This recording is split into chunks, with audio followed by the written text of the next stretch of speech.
Percaya atau tidak, peradaban Islam mampu menghasilkan begitu banyak penemuan yang terus menjadi pedoman hingga saat ini, khususnya di bidang teknologi dan ilmu pengetahuan. Salah satunya ialah Al-Battani, sang ilmuwan muslim di bidang astronomi. Dikutip Britannica, nama lengkap Al-Battani adalah Muhammad Ibn Jabir Ibn Sinan Al-Harani Al-Battani, juga dikenal sebagai Al-Battanius atau Al-Battanius, lahir pada tahun 858 di Haran dekat Urfa yang sekarang berada di Turki. Matematikawan dan astronom Mesopotamia Arab ini mengikuti jejak ayahnya, Jabir Ibn Sinan Al-Battani, seorang ilmuwan yang mempelajari benda-benda langit. Ayahnya juga yang membangkitkan minatnya pada astronomi. Meskipun leluhur Al-Battani berasal dari sekte Sabian kuno, yakni sebuah sekte agama pemuja bintang dari Haran, beberapa peneliti menegaskan bahwa dia sendiri beragama Islam. Ketertarikannya pada benda-benda yang ada di langit itu terus membuatnya dengan serius menekuni astronomi.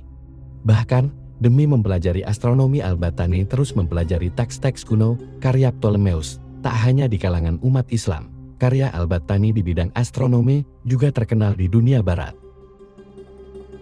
Membicarakan kemajuan ilmuwan barat dalam menciptakan teknologi dalam ilmu pengetahuan juga tidak terlepas dari penemuan yang dilakukan oleh ilmuwan Islam pada abad pertengahan. Dalam kehidupan sehari-hari, hasil karya Al-Battani adalah penanggalan Masehi yang kita gunakan saat ini. Selain itu, hitungan 1 tahun yang menyebutkan 365 hari, 5 jam, 46 menit, dan 24 detik merupakan ilmu terapan berkat penelitian yang dilakukan para ilmuwan Islam.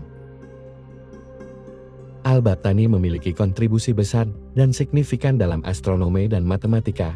Dalam astronomi, ia melakukan pengamatan astronomi selama lebih dari 40 tahun.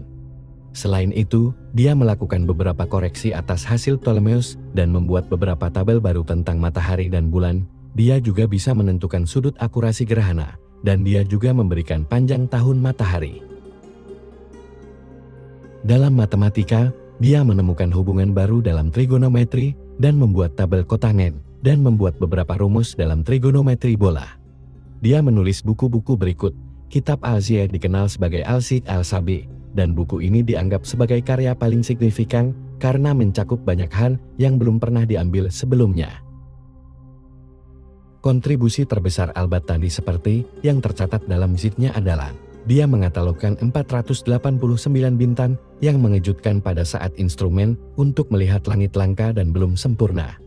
Penentuan tahun matahari pada 365 hari, 5 jam, 46 menit dan 2 detik, sangat dekat dengan perhitungan yang diterima saat ini.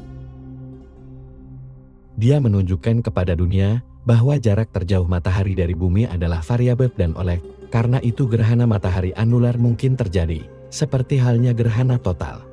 Maka tidak mengherankan jika Al-Battani sering disebut sebagai Ptolemy of the Arabs. Al-Battani meninggal pada tahun 929 di Qasr al-Jiz, Irak.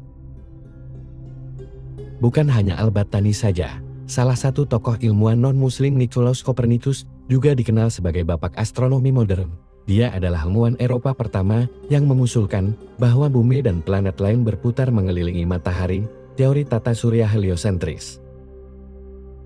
Sebelum publikasi karya astronomi utamanya, On the Revolutions of the Heavenly Spheres, pada tahun 1543, para astronom Eropa berpendapat bahwa bumi terletak di pusat alam semesta, pandangan yang juga dianut oleh sebagian besar filsuf kuno.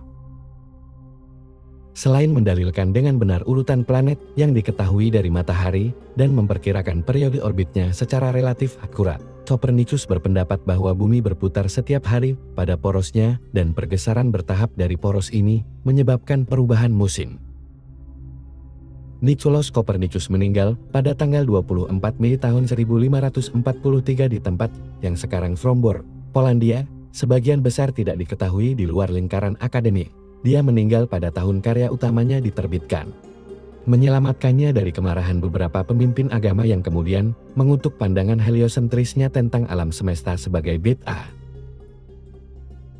Salah satu pengkritik itu adalah Martin Luther, pengkritik Vatikan terkenal yang merupakan salah satu pendiri reformasi. Luther menyatakan bahwa orang bodoh ini ingin membalikkan seluruh ilmu astronomi, Tetapi kitab suci memberitahu kita bahwa Yosua memerintahkan matahari untuk diam dan bukan bumi.